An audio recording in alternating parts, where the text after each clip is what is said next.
Friends, welcome back to my channel once again. Friends, स्वागत है आपका मेरे चैनल में एक बार फिर से। तो फ्रेंड्स, आज हम बात करेंगे उत्तराखंड राज्य सहकारी बैंक लिमिटेड यानी कि Uttarakhand state cooperative bank limited के बारे में, जहां पर अनियमितताएं हैं कि थमने का नाम नहीं ले रही हैं। उसके अलावा हम बात करेंगे 412 डीसीबी बैंक की कोऑपरेटिव सहयोगी गार्ड की भर्ती के बारे में, क्या उसके बारे में चल रहा है और क्यों नहीं चल रहा है, दोनों के बारे में हम आपके साथ डिस्कस करेंगे। तो चलिए शुरू करते हैं। इससे पहले चैनल पर नए हो तो सब्सक्राइब कर लेना, बगल वाले घंटी को दबा लेना और स्क्रीन पर एक हमारा नया और यूट्यूब चैनल है, उसको आप सब्सक्राइब कर लेना। स्क्रीन पर उसका यूआरएल फ्लैश कर रहा होगा। तो फ्रेंड, जैसे कि आपको पता है कि उत्तराखंड कोऑपरेटिव बैंक में 412 पदों पर डीसीबी में भर्तियां आई थी, जिसपे कि हरिद्वार में अनियमितताएं पाने के कारण रोक लगा दी गई थी, लेकिन वो रोक आज तक हट नहीं पाई है। ऑल ओवर उत्तराखंड में इस समय भर्तियों का सीजन चल रहा है, लेकिन केवल उत्तराखंड कोऑपरेटिव बैंक ऐसा बैंक है जहां पर की भर्तियां जो वो भर्ती हुई थी, फिजिकल भी कुछ लोगों का हुआ था, पैसे भी ले लिए गए थे, लेकिन उसके बारे में कोई बातचीत नहीं हो रही है। उसके अलावा जो हमारे सहकारिता राज्य मंत्री धन सिंह रावत, उन्होंने एक नई घोषणा कर दी है कि अब जो है आईबीपीएस के थ्रू ही भर्तियां होंगी। यार, ये चीज़ पहले क्यों नहीं की आपने? अभी आपने हमसे पैसा ले लिया, एग्जाम भी करा लिए, सॉरी मतलब फिजिकल भी हो गए, सब कुछ हो गए, फिर या तो आप हमारे पैसे वापस करो या तो फिर हमें नौकरी दो। आप क्या सोचते हैं? कमेंट सेक्शन में मुझे बताना जरूर। और यहाँ पर वीडियो के लास्ट में मैं एक और चीज़ बात कहूँगा हमारे युवाओं से कि क्यों ये भर्ती नहीं ओपन हो रही है। तो आप वीडियो के अंत तक हमारे बने रहिएगा। पहले हम उस अनियमितता की बात करते हैं जिसकी सूचना अभी हमें हाल फिलहाल मिली है। जी हाँ फ्रेंड, देख सकते हैं आपकी एफडी घोटाले में जिला सहकारी बैंक के 2 क्लर्क सस्पेंड।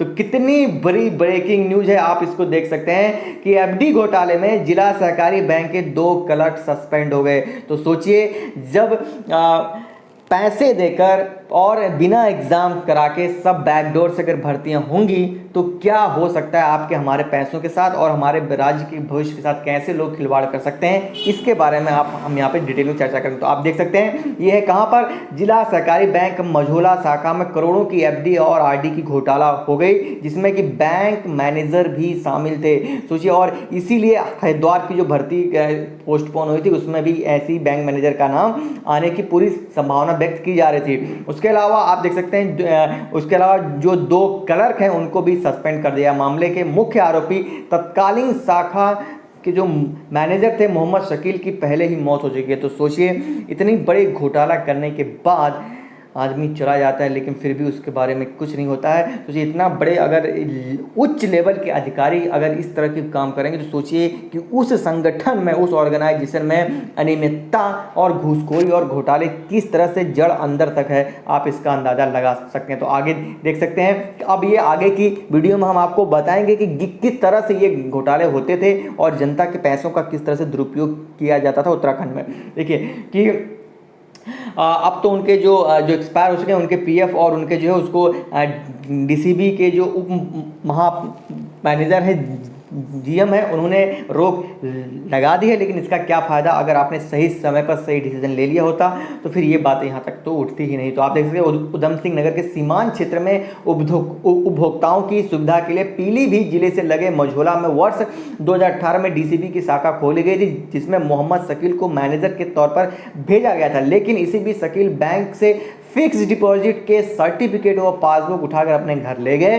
इसी बीच उन्होंने पीलीभीत के उपभोक्ताओं को एफडी आरडी करा ली, लेकिन शकील ने बिना बैंक के घर से ही सभी को खुद सर्टिफिकेट और पासबुक जारी कर दिए। मतलब सोचिए, आप डुप्लीकेट और उसकी कोई एंट्री उनके जो है बैंक में नहीं थी, सारे उनके पैसे उनके खाते में जाते थे। बाद में उनका जो ट्रांसफर सितारगंज में हो गया। इसी बीच उपभोक्ता अपनी एफडी तुड़वाने बैंक में पहुंचे तो उनको मालूम चला कि उनके पैसे, उनके तो अकाउंट में पैसे ही नहीं है। सोचिए, जब फिर वो बात वहीं पे आ जाती है कि जब अनियमितताएं आपके ग्रास रूट लेवल पे ही हैं, तो फिर कैसे ये 413 वालों भर्ती हो सकती थी, उसके बारे में भी अभी मैं आपके साथ डिटेल में फिर से बात करूंगा।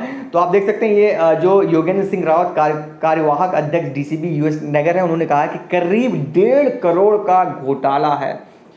सोचिए आप, जिसमें जो मेन आदमी थे वो तो एक्सपायर हो गए, वह उनके साथ जो 2 क्लर्क शामिल थे उनको भी अभी सस्पेंड कर दिया गया। सोचिए, सस्पेंड करने से क्या होगा, ऐसे ही जो अनियमितताएं जो है डीसीबी बैंक में हर जगह है। तो लेकिन यह गड़बड़ी बैंक में नहीं हुई है, जांच रिपोर्ट के आधार पर आगे की कार्रवाई की जाएगी। अब क्या कार्रवाई आप करेंगे वो हम भी जानते हैं, सब भी जानते हैं। अब आता हूँ मैं मेन पॉइंट पर कि जो अभी 413 कोऑपरेटिव बैंक्स 12 कोऑपरेटिव बैंक की भर्ती अटकी, उसका रीज़न क्या है। तो उसका रीज़न मैं आपको बता दूं, कहीं ना कहीं इसके लिए हम और आप सभी युवा दोषी हैं जिन्होंने उस फॉर्म को भरा है, क्योंकि इस फॉर्म के स्थगित हो जाने के बाद, पोस्टपोन हो जाने के बाद कोई भी ऐसा मामला सामने नहीं आया कि जिसको लेकर कोई एक्टिवनेस दिखी हो किसी में भी, जिसकी वजह से इस भर्ती को राज्य सहकारी मंत्री से लेकर बैंक से लेकर सब लोगों ने भुला दिया गया। उसके अलावा 318 सी ग्रेड और डी ग्रेड की भर्तियां फिर से आ रही हैं, 318,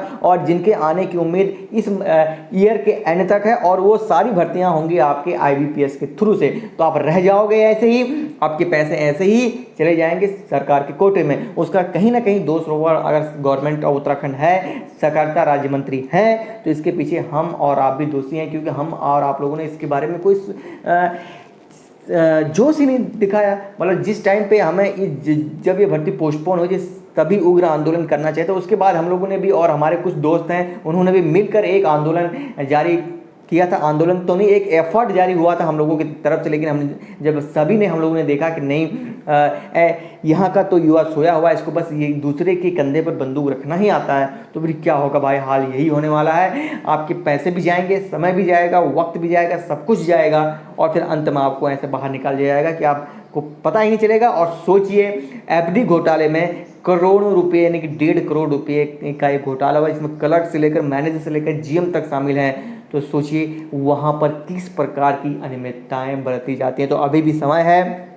जाग जाओ युवाओं, 1 महीने के आपके पास समय है। अगर फिर से अगर आप यहाँ से लड़े, खड़े हुए, उठे, हिम्मत के साथ खड़े हुए, तो तभी कुछ हो सकता है। अदरवाइज़ ये आप अपने जो 412 कोऑपरेटिव बैंक सहयोगी कार्ड की भर्ती के बारे में तो भूल ही जाओ।